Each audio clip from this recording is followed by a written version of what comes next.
even women who are single or in a relationship where they're not going to get pregnant or on birth control. Husbands who had vasectomies. Husbands who had a vasectomy, with a partner who's not going to get you pregnant or just not with a partner at all. Or maybe you've had your tubes tied, whatever. TVO host Nam Kiwanuka has turned her own experience dealing with healthcare and the systemic issues on a new podcast to help others who may have the same difficulties navigating something that is systemically unequal. And this one, the podcast is called Mistreated. Nam, welcome. It's so exciting to have this conversation because I feel like it's such a broadly shared experience that is not talked about often enough. But what inspired this in the first place? Well, it's nice to meet you, Jess. Nice to meet a fellow curly-haired girl. Listen. Well, it was my health experience. Yeah. In August 2022, I had COVID for the very first time. Mm-hmm. I had all the shots. So I'm a Gen Xer. Yeah. We got all the different types. I was like, I don't care what vaccine I get. I just want to be well. I don't want to get my family sick because at the time I was commuting to work on public transit. So when I got COVID in August of 2022, I didn't expect to get so sick, and my cycle went all over the place.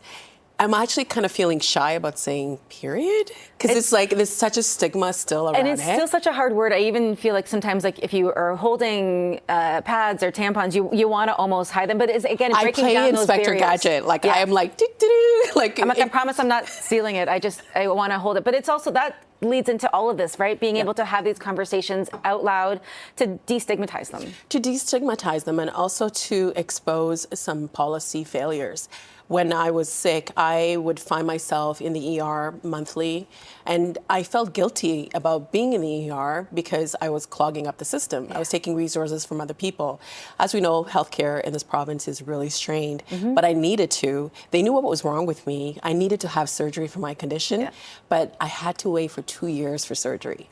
So that was, so I ended up talking about it online, and I also got a little bit more courage to speak about it because I saw people like Amber Mack talking about it, Sasha Exeter, Vivian Kay, because again, there's still that stigma about talking about women's business. It feels like but it's not just our business, it's our health, and our health is incredibly important. We make up 50% of the population, so why aren't we having these conversations? And you see so often in medical teachings where there aren't enough representations of skin tones when it comes to different conditions, or when you talk about chickenpox, it looks maybe a little bit different on darker skin, or things like measles.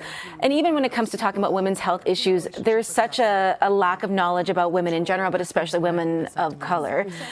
Starting this podcast, what have you noticed so far with having these conversations? Again, it's sometimes different talking to one of your friends or a girlfriend when you're not doing it on a podcast or on television, but you're able to have a bit more of a barrier-free chat. But has it felt more open having a conversation like this and putting it out there for everyone to see? Yes, and honestly, the reaction to it has been overwhelming. I get so many emails from people across the country, around the world, talking about what's going on with them.